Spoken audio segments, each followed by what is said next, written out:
ओम शांति। परमात्मा हम आत्माओं को योग के माध्यम से कई शक्तियाँ प्रदान करते हैं जो हमारे जीवन को बहुत सरल और शक्तिशाली बना देता है। उनमें से एक शक्ति है पावर टू पैकअप, यानी समेटने की शक्ति। वर्तमान समय में आज हमारी एनर्जीज बहुत स्कैटर्ड हैं, स्पेशली हमारी मानसिक ऊर्जा। कैसे हम अपने विचारों को समेटें, कैसे हम अपनी कंसंट्रेशन पावर को बढ़ाएं, राजयोग इसमें कैसे हमारी मदद करता है, इन्हीं सब बातों पर चर्चा करने के लिए आज हमारे साथ हैं ब्रह्मा कुमारीज की वरिष्ठ राजयोग शिक्षिका आदरणीय मीरा दीदी। मीरा दीदी ब्रह्मा कुमारीज मलेशिया की डायरेक्टर हैं। ओम शांति दीदी। ओम शांति। दीदी, जैसे हम पहले भी चर्चाओं में करते आए हैं और हमने ये समझा है कि जो शक्ति आत्मा को चाहिए, जो भी मानसिक रीति से हम शक्ति परमात्मा से लेना चाहते हैं, उसके लिए हमें अपनी मेंटल प्रिपरेशन करना भी बहुत ज़रूरी है। और अगर हम इस शक्ति के बारे में चर्चा कर रहे हैं तो हम चाहेंगे कि जो हमारे दर्शक हैं वो भी अपने आप को मानसिक रीति से कुछ 1-2 मिनट के लिए तैयार करें। तो उसके लिए हम चाहेंगे कि आप हमें कुछ ऐसे थॉट्स दें, गाइड करें हमें, हमारे दर्शकों को, so that we can prepare ourselves to receive the power of packing up. तो सबसे पहले हम सुनने वालों को ये रिक्वेस्ट करते हैं कि आप सीधा बैठे और बाकी जो भी आपका विचार है सब तरफ से हटा करके मन को भ्रुकुटी के बीच में एकाग्र करें। और जैसे ही हम एनर्जी को मन की एनर्जी को भ्रुकुटी के बीच में एकाग्र करते हैं तो जैसे कि हम अंतर्मुखी हो जाते हैं, तो फिर हम कुछ सकारात्मक विचार मन को दे इस प्रकार से कि मैं एक चैतन्य शक्ति हूँ, पॉजिटिव एनर्जी, लिविंग एनर्जी। मैं लिविंग एनर्जी, चैतन्य शक्ति, मन, बुद्धि, संस्कार से बनी हुई हूँ और मैं आत्मा, मन, बुद्धि, संस्कार के मालिक हूँ। तो हम जब चाहे इन शक्तियों को हम जैसा चाहे वैसे यूज़ कर सकते हैं।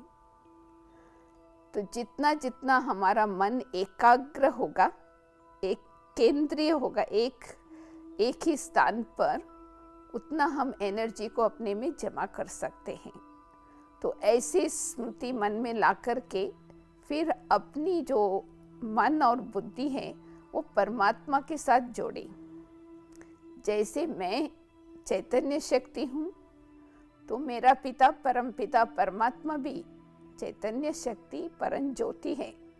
कुछ मिनट हम अपनी बुद्धि योग को परमात्मा के साथ जोड़ के रखें तो आप देखेंगे एनर्जी फ्लो होता है। वो एनर्जी हमारे सारे शरीर में चला जाता है और मन को एकदम पॉजिटिव बना देता है। तो फिर हम अपने जीवन में शक्ति महसूस करते हैं। उस शक्ति को हम किस प्रकार से भी यूज़ करें, समेटने की शक्ति, समाने की शक्ति, सामना करने की शक्ति, किसी प्रकार से भी हम यूज़ कर सकते हैं।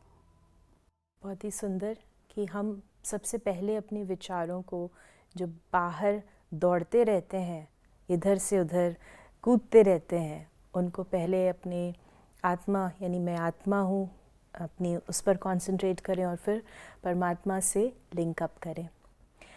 दीदी, जब हम समेटने की शक्ति की बात करते हैं, इसको आध्यात्मिक रीति से जब हम देखें तो थोड़ा और स्पष्टीकरण करें जिससे हमारे दर्शक हैं, जो हमारे व्यूअर्स हैं, उसको समझ सकें। क्योंकि जब हम कहते हैं समेटना, तो कई बार ये तो बड़ा एक साधारण शब्द आ जाता है और कई बार ऐसा लगता है कि ये तो सिमटा हुआ, यानी जहाँ पर कोई एनर्जी नहीं है, जहाँ पर उत्साह नहीं है।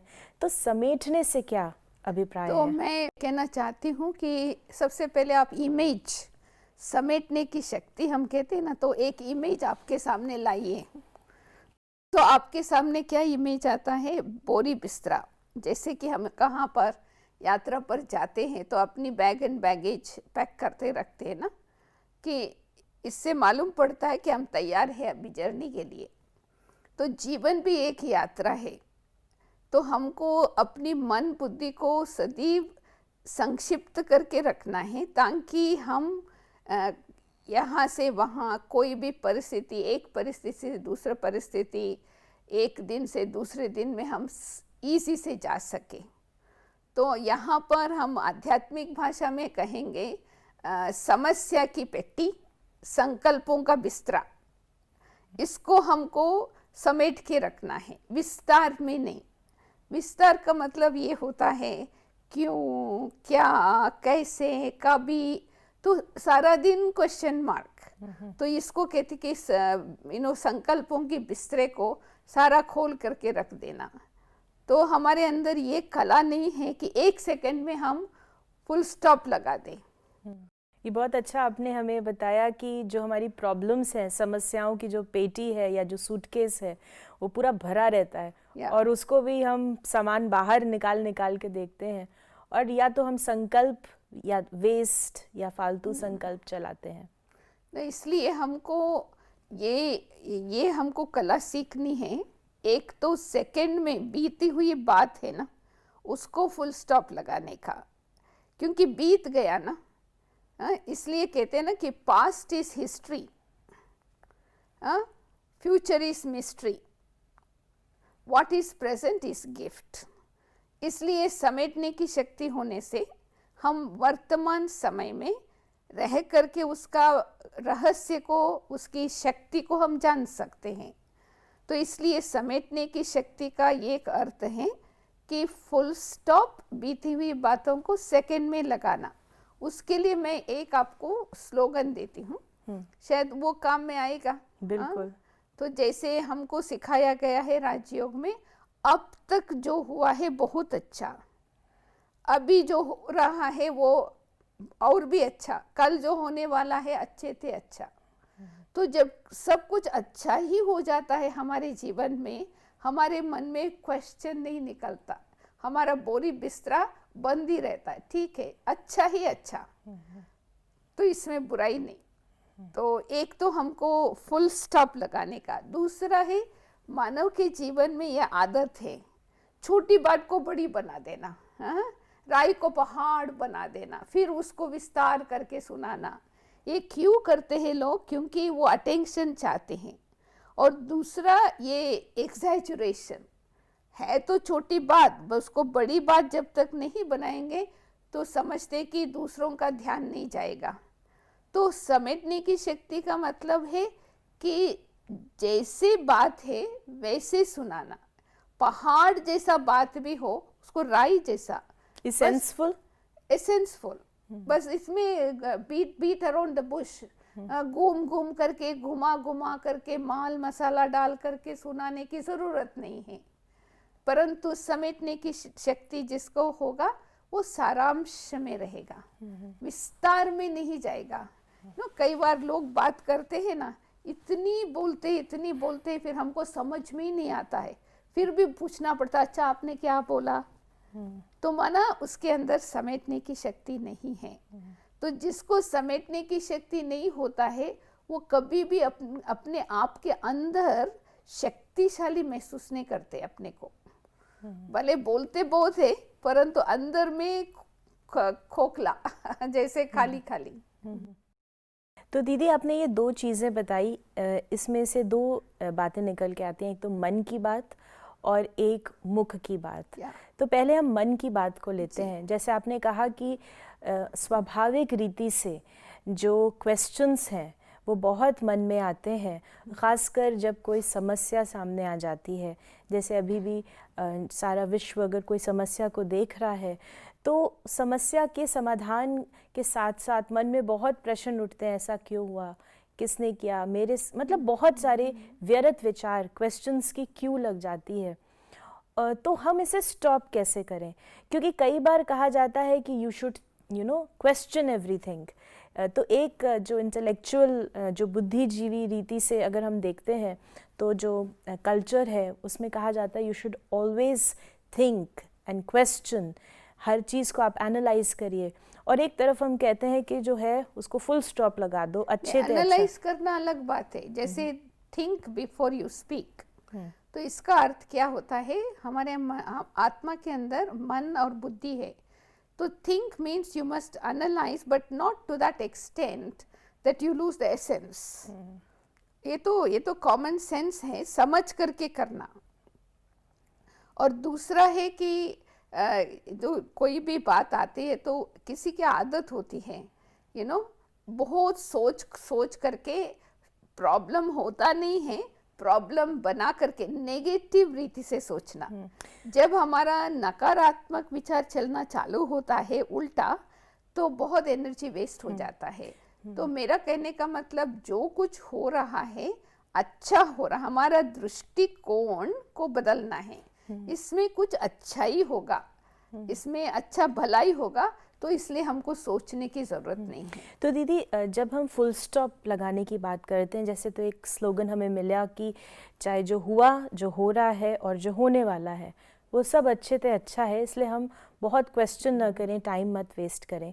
लेकिन जिस व्यक्ति की, जैसे आपने कहा, आदत है, जो इस सोच में रहता ही है, उसके बहुत ज़्यादा क्वेश्चंस मन में आते हैं, बहुत ज़्यादा वेस्ट थॉट्स चलते हैं, तो इस स्लोगन के अलावा भी वो इस फुल स्टॉप लगाने की शक्ति को कहें कैसे प्रैक्टिकल में वो लेकर आए। मान लीजिए उसके थॉट्स चल रहे हैं, दृष्टिकोण बदलने में तो समय लगेगा, उस समय वो व्यक्ति क्या करे? तो उसको आत्मचिंतन, ये कारण क्या है कि हम देहाभिमान में हैं। जो देह अभिमान के हान में रहते हैं तो उसके मन में तो थॉट्स बहुत चलेगा, क्योंकि उसका मन उसके काबू में नहीं है। तो उसको ये अभ्यास करना पड़ेगा कि सोचने के पहले सोच, think before you think. And what is that? To think who I am. ये अपने आप से प्रश्न पूछे, मैं कौन हूँ, और स्मृति में आए मैं आत्मा हूँ। तो फिर अपने अंदर आत्मिक स्मृति में रहने से मन का संकल्प जो चलता है ना फास्ट स्पीड से, उसकी स्पीड कम हो जाता है। ये जैसे ब्रेक है, इस ब्रेक, इसलिए हम इसको एक फॉर्मूला देते SOS, stand back, observe and steer. तो जब भी कोई बात आती है मन में, एकदम सोचना चालू ना कर देवे, ये फॉर्मूला रखे, स्टैंड बैक, फिर ऑब्जर्व करो। जब भी आप ऑब्जर्व करेंगे अपनी थॉट्स को, वो ऑटोमेटिकली स्लो डाउन हो जाता है। उसमें से थोड़ा सा संकल्प पॉजिटिव थॉट्स को लेकर के फिर अपना काम करें। तो ये तो हुई हमारे मन की बात, और जहाँ आई मुख की बात, जहाँ पर एक बात को बहुत ज़्यादा हम वर्णन में लेकर आ जाते हैं, उसके लिए व्यक्ति क्या करे? क्योंकि कई बार जब संक्षिप्त में बोलते हैं तो सामने वाले की ये भी कंप्लेन हो सकती है कि आपको और एक्सप्लेन करना चाहिए। तो वो बैलेंस कहाँ से हम समझें कि इतने ही शब्द उपयुक्त है, ना इससे ज़्यादा और ना इससे कम? नहीं, मना हमको देखना चाहिए, it differs from case to case. कोई बात होती है शॉर्ट में ही इनफ है, अपनी जजमेंट भी